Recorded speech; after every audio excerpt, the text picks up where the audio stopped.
गुरुदेव, मेरे पिताजी के जन्मदिन पर हमने माँ अन्नपूर्णा के सिद्ध पीठ पर हवन करवाया था। मैं और मेरी बहन बहुत हार्दिकता और प्रेम से सभी सामग्री पंडित जी यानी कि महंत जी के उपहार के लिए लेकर गए थे। जब परिवार के सभी सदस्य महंत जी के पास बैठे थे, तब हमने एक रिश्तेदार जो कि बहुत पैसे वाले हैं, जब उनका परिचय महंत जी से करवाया तो फिर बस महंत जी का पूरा ध्यान बस उन्हीं पर केंद्रित हो गया। वो बस उन्हीं को ही सुख समृद्धि और यश का आशीर्वाद दे रहे थे। गुरुदेव, तब बस आपको याद कर रही थी मैं कि मेरे गुरुदेव ने मुझे कितना स्नेह और अपनापन दिया है, जबकि गुरुजी आप अभी हमें कुछ समय पहले ही मिले हैं। गुरुदेव, मन आपके प्रति और अधिक कृतज्ञता से भर गया कि मेरे गुरुदेव अपने सभी शिष्यों से कितना स्नेह करते हैं और कितना अपनत्व लुटाते हैं। हमारी हर जिज्ञासा को शांत करते हैं, यहाँ तक कि हमारे नादानी भरे प्रश्नों का बहुत ही प्रेम से उत्तर देते हैं। गुरुदेव, हम सभी बहुत ही भाग्यशाली हैं जो आप हमें गुरु के रूप में मिले हैं। पर मन में एक सवाल रह गया कि ऐसा क्यों? मेरी दीदी भी इस बारे में सोच के बहुत ज़्यादा भावुक हो गई थी। वो बोल रही थी कि क्या परमात्मा भी पात्रता ही देखते हैं और क्या वो हमारे प्रेम भाव को स्वीकार करेंगे? देखो, ये थोड़ा सा मुझे भी कभी कभी महसूस होता है। और मैंने पिछले दिनों में एक स्थान पर गया था। वहाँ मैंने देखा जो मुख्य आचार्य थे, जो वहाँ पौरोहित्य कर्म में संलग्न थे, वो ऐसा समझिए कि एक आदमी राजगद्दी पर बैठा है, लेकिन वो मूंगफली के लिए हाथ फैला रहा है। मुझे पता ही नहीं है कि तुम कहाँ बैठे हो। वो जिस ज्योतिर्मठ में, जिस ज्योतिर्पीठ पर बैठे हैं, उनकी आस्था यजमान में है, उनकी आस्था आने वाले अतिथि में है, उसकी जेब में है। और लिटरली वो वीडियो है मेरे पास, बड़ा द्रवित करने वाला। मैंने इसलिए उसको साझा नहीं किया। कुछ चीज़ें हमें थोड़ा मैनेज भी करनी पड़ती हैं कि जिस तरह से उस पीठ पर 10-10, 20-20, 50 रुपए मांग रहे हैं, उसकी आवश्यकता नहीं है।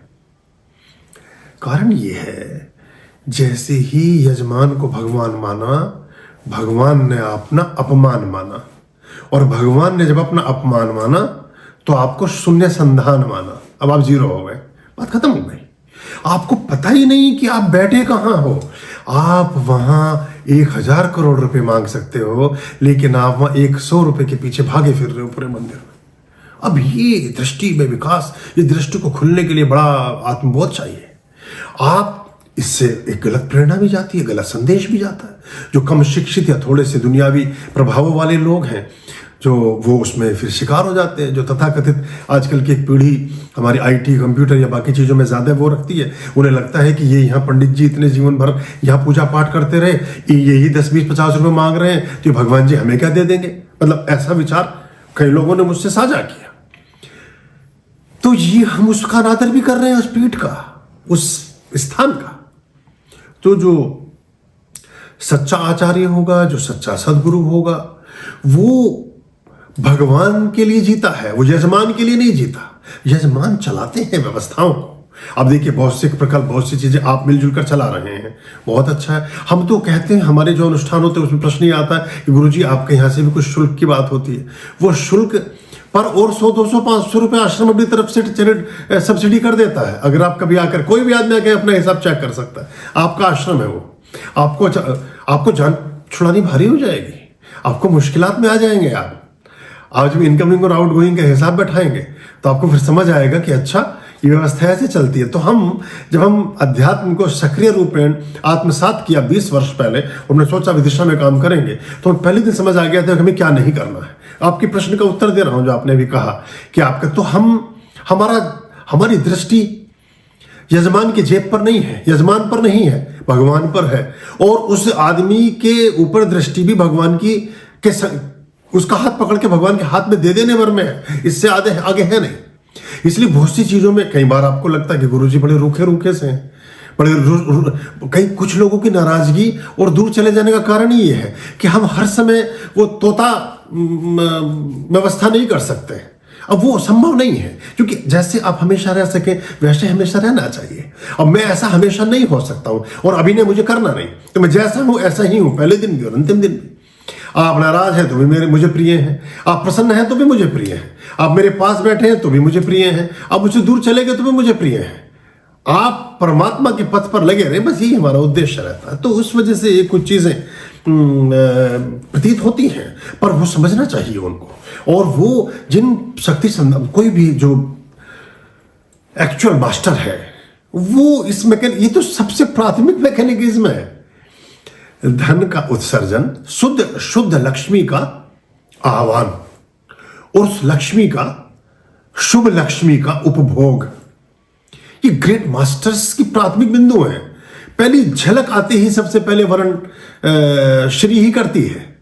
नामों के आगे श्री लगाने का तात्पर्य यही था कि जितनी बार कहें कि श्री दुली चंद, नाम चे नत्थु मलो पर श्री नत्थु मल, नाम चे कबाड़ी लालो पर श्री कबाड़ी लाल, वो पीछे श्री से आगे श्री इसलिए लगाया था कि श्री इतनी बार बोलेंगे तो कुछ श्री आएगी, उसी से मति भी आती है और श्रीमती भी आती है। और श्रीमती आती है घर में तो अच्छों को मती आ जाती है, तो वो मतलब एक अलग बात हो गई। पर हमें ये ध्यान देना चाहिए, ये बाकी धर्मों से सीखने जैसी बात है। हमें मैं इसमें थोड़ा अकेला पड़ जाता हूँ क्योंकि बाकी लोग मेरे विरोध मतलब वो इस बात को पसंद नहीं करते। मैंने उनसे कहा कि आप जहां हैं आप ऐसा समझिए कि आप ट्रांसफार्मर के पास बैठे हैं और दूसरे के सेल पे अपना बल्ब लिए घूम रहे कि जला दो जरा सा। आप ट्रांसफार्मर पर बैठे हो, आप जहां बैठे हो आप तो वहां उस ऊर्जा से कहें कि ये 100 रुपए वाला नहीं, ये 2 लाख की घड़ी यहां अर्पित करके जाएगा और ये 2 करोड़ रुपए दक्षिणा रख के जाएगा, वो होगा। लेकिन दृष्टि 2 ही रुपए में है। अब ये भी बड़ा मुश्किल है, किसी की खुराक छोटी है, उसे ज्यादा नहीं दे सकते आप। अब वो है ना कि मुर्गी को तो तकवे का दाग बहुत, अब एक आदमी के बेचारे की कैपेसिटी उतनी है 150 वाली, तो बड़ा मुश्किल हो जाता। पर ये है, इस पे सुधार की आवश्यकता है। इसका अप्रत्यक्ष रूपेण धर्म की अनास्था उत्पन्न होती है। हम हिंदुओं के धर्म के प्रति अरुचि उत्पन्न होने लगती है कुछ नई पीढ़ियों में, नए लोगों में जो अनुभवजन्यता के साथ नहीं जुड़े हैं। समृद्धि तो आएगी ही आएगी। ईश्वरीय उपासना, प्रार्थना और अर्चना और अनुष्ठान करने वाले व्यक्ति की छाया में समृद्धि का चलना सुनिश्चित है, हो ही नहीं सकता।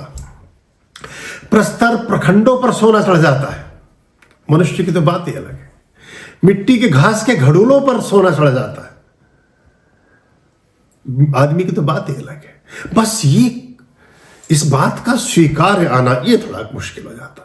ये बात घट में बैठ जाना, ये बैठ गई तो बात खत्म हो गई। तो बस ये है एक चीज, समझेंगे तो ठीक है।